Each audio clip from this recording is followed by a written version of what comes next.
I'm going to kind of just go randomly, and I think I'm going to start with Greg. Greg Hagg with Plumas County Sheriff, and very active in this. Please give him a warm welcome.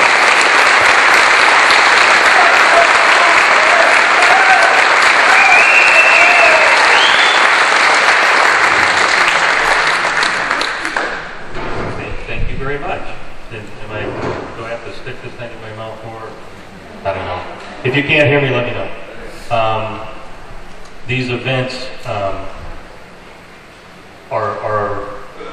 they're days that I look forward to. As soon as I leave today, I'm going to be looking forward to the next one. And there's been kind of a reoccurring theme for me personally in the last two events. I don't know how many were here in Siskiyou County at the last event. Quite a few folks. It's wonderful to see you again. Well, at that event, I told you I ran across an old elementary school playmate of mine. I hadn't seen him since we were 11 years old. Go to Siskiyou County, there he is. I hadn't seen him in 35 years. And so today, there's somebody here that I haven't seen in probably close to Mr. Prater, about 20 years. Yeah. Mr. William Prater, a wonderful gentleman who owns property in Plumas County and who was a huge help to me when I was a very, very young deputy serving in a very remote outpost of my county. It's just wonderful, the connections that are being made and remade and reconnected. It's wonderful to see people that I haven't seen for so long. So what a difference a week makes for me. Last Saturday I was in Chicago. And it's a nice city, I'm sure. I went back there with my mother and father to visit my son who's in college in Indiana. And my folks arrived earlier in the day and I arrived later in the evening. My mother and father are wonderful people, incredibly kind, very generous. They had tourist stamped on their forehead when they were getting on the train outside of the Chicago airport, and two men grabbed my father and tried to mug him. Did I tell you how safe I feel in Modoc County? What is it, 1 in every 15 adults has a CCW? Highest per capita in the state. I feel very safe.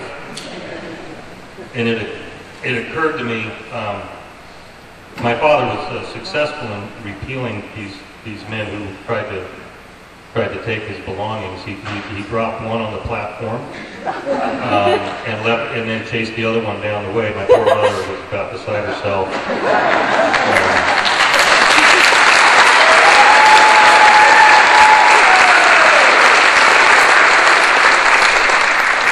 And it's probably, in hindsight, at the time I wish I would have been there for him. It's probably best that I wasn't, because if I had been, I'd probably still be there. But as I drove up here from Plumas County this morning, there's a rise outside of town here a few miles, and you kind of come up this rise, and as you hit the top, the whole area just opens up to you. And it occurred to me, I'm going, I was in Chicago a week ago, and now I'm looking at this absolutely beautiful valley, headed to a wonderful event full of incredibly special people. I'll take this any day over that.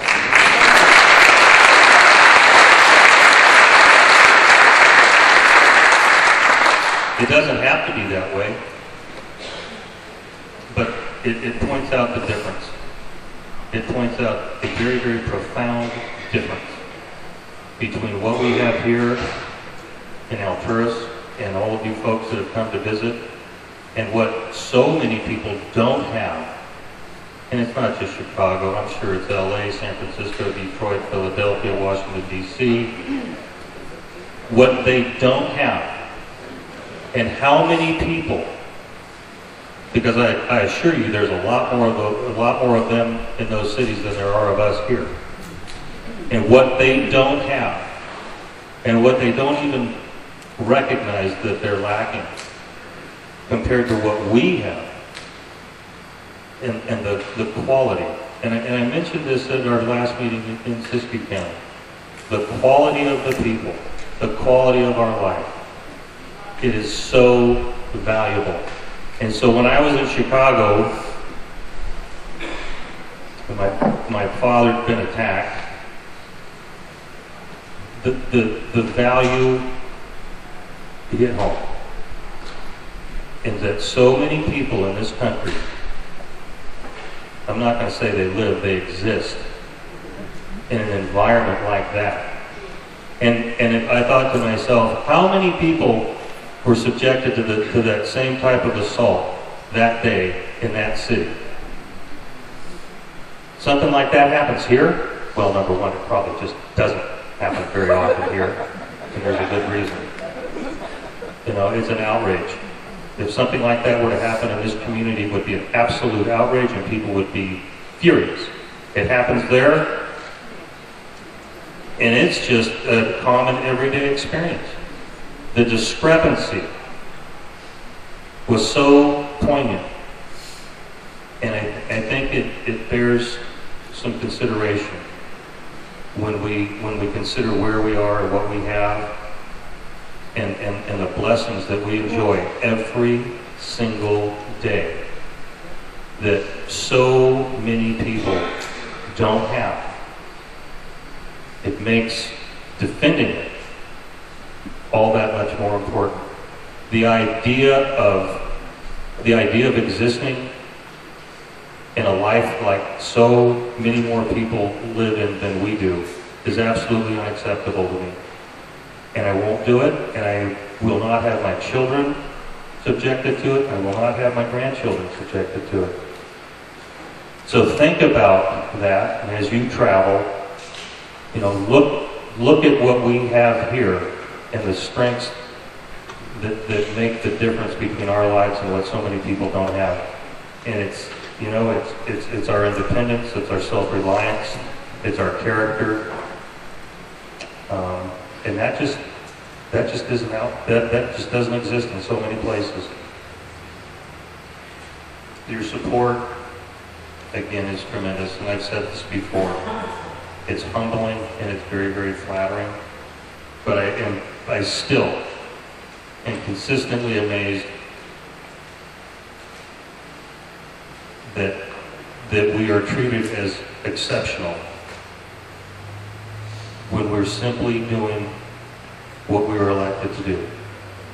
That should not be exceptional. That we have come to accept mediocrity from so many of our local, state, federal elected officials is just despicable.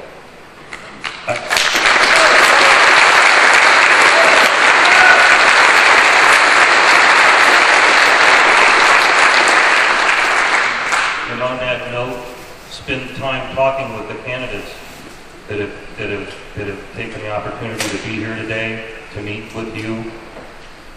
It's absolutely essential that the people that we send to Sacramento, the people that we send back to Washington, D.C., again, that they are vetted and that they are selected so carefully. Because as you exercise your right to vote, don't forget the enormous responsibility that corresponds with that right. We always hear people say, I've got my right. I've got my right to this. I've got my right to that. There's a corresponding responsibility that is always left out of those statements. And that we are so blessed to enjoy the rights that we have to keep in the forefront of our consciousness the tremendous responsibility that is attached to those rights.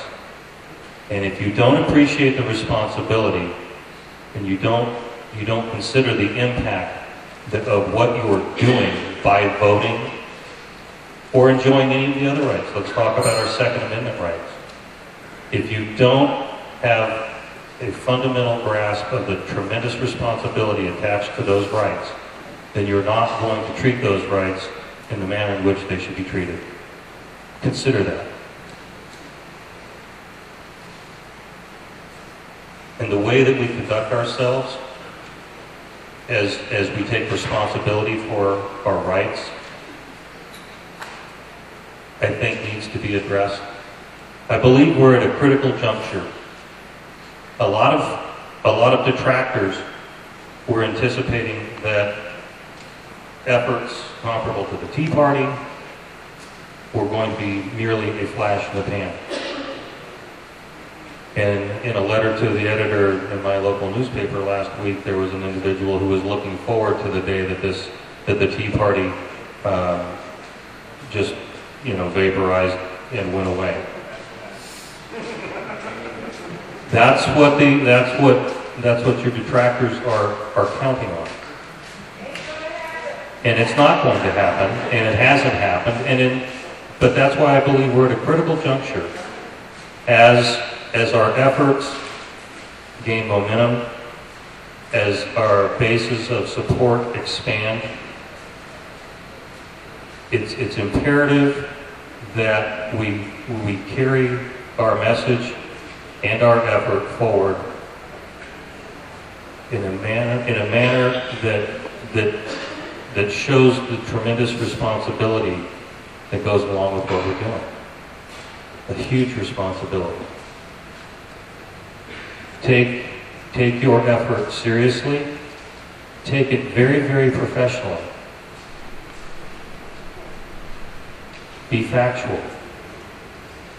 Resist the efforts by those who would detract from you to portray you as something that you're not. It takes a measure of control with some foresight and some long-term thinking. The outrages that are going on, understandably and emotionally, you want to lash out. There's a way that will provide longevity and credibility to this effort. And we need to keep that in the forefront of our mind. Longevity, credibility, expanding the base of support, and providing intellectual, factual representations of the issues that are so incredibly important to us. Consider those things. It will, I am convinced that it will decide the day. It will decide the issue. Thank you again so much for all of your support. I look forward to seeing you at the next event.